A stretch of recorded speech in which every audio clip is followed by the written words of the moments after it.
Welcome back to the Ultra Tech channel, everyone. Jesse here. I have a degree in networking and security along with IT certifications in both of these areas.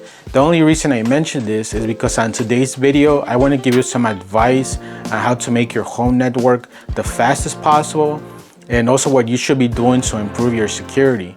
This will help improve performance when working from home, gaming, or streaming video content.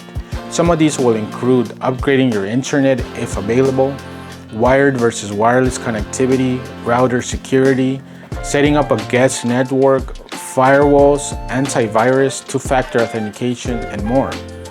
These tips can be used by everyone at every level if you're a beginner or if you're a pro, and can be applied to Windows, Linux, Mac OS, and they're all very important, so make sure to stick around for the whole video. Let's get started.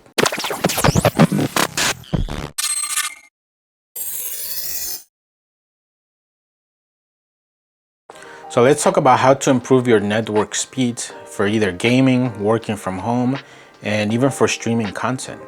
First thing you want to do is check for how much bandwidth your ISP is promising to deliver to you and what you are paying for. And run speed tests. Make sure you're getting as close as possible to those speeds. Just go to speedtest.net and you should perform these tests from a computer that is wired directly to your gateway or your router. Because if you test from Wi-Fi, the speeds can vary and may not be accurate to what your ISP is delivering. If you are already wired up and are still getting bad results from the speed test, make sure to contact your ISP and work with them to help you improve those speeds. The next thing you could do is check if fiber is available. If your ISP is upgrading their network to fiber, there's a chance that you can upgrade to fiber and you don't even know about it. For example, Optimum is upgrading its whole footprint and most customers can upgrade to fiber right away. Check if there are other ISPs available in your area that already offer fiber internet if your current ISP does not have it available. Fiber will give you symmetrical speeds with up to 1 gig download and 1 gig upload. 10 gigs in some areas, but for the most part 1 gig is the standard as of 2021. If you are already on fiber but your gateway is a few years old, check with your ISP as there may be a newer one available and you can probably upgrade to it without additional fees. The next thing you can do is wire up your devices directly to your router or to your gateway. Some of these devices that you can wire up include your gaming console, if you use the computer to game or work from home, and even your streaming device such as a Fire Stick, NVIDIA Shield, Apple TV, or if you have any smart TV. Usually they have an Ethernet port and you can wire them up directly to your gateway.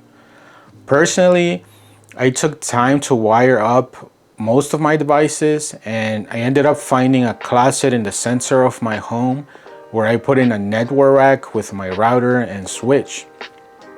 I followed that by cabling my computer area, my NVIDIA Shield for my living room, and my NVIDIA Shield for my kitchen TV.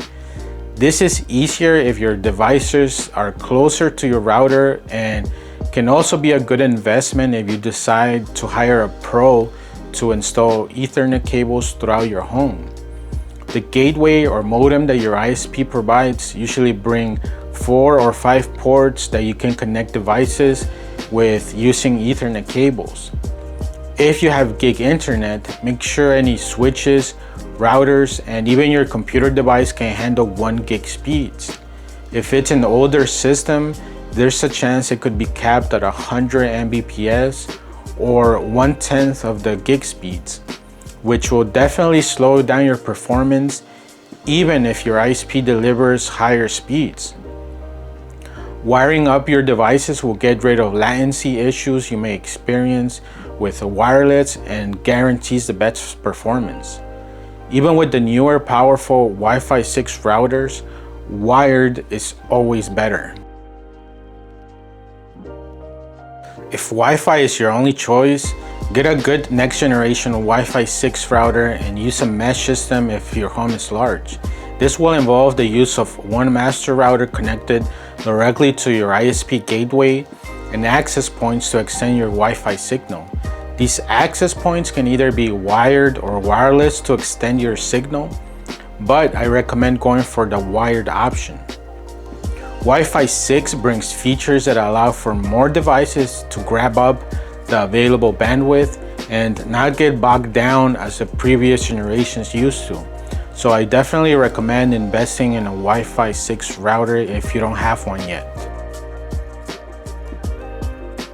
Nowadays, network security is very important with many attacks happening every day worldwide.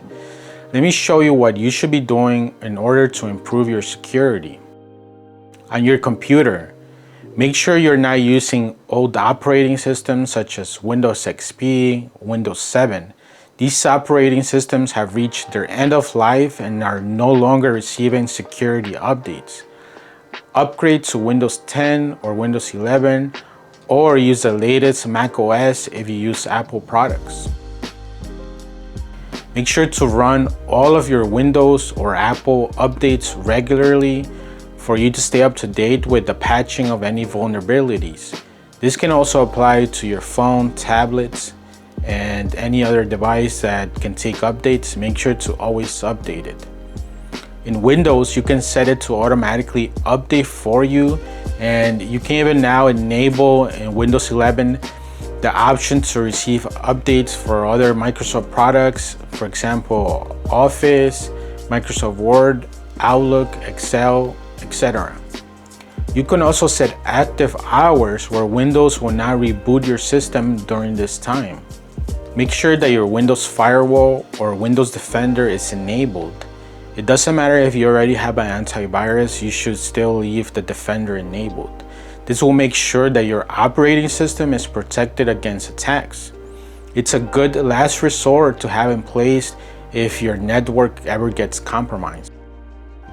If you have a computer from a big manufacturer such as Dell or Hewlett-Packard, they will provide you with a program like Dell Command Update that can also check for hardware updates. These updates can include updates on the network card, on your Wi-Fi, Bluetooth, and even firmware updates on your BIOS and your chipsets. Running the latest firmware guarantees your system is running as smooth as possible and in a secure way. Install a good antivirus that is not intrusive like McAfee, that is more bloatware than anything. If you have that, please get rid of it. I recommend a product like ESED NOT32 antivirus that is very good, clean, and doesn't slow down your computer like McAfee does.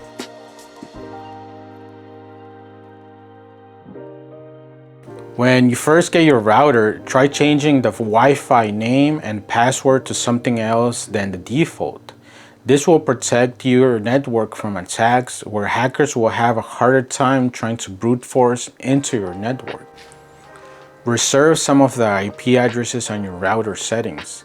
In the network portion of the router, there's going to be 254 assignable IP addresses by default. If you are using a Class C subnet such as 192.168.0.0 with a CIDR 24. If you don't know what this means, don't worry about it, because by default, most routers, this is what they use. But if you want to get a little more technical, I recommend reserving the first 10 addresses for static IPs.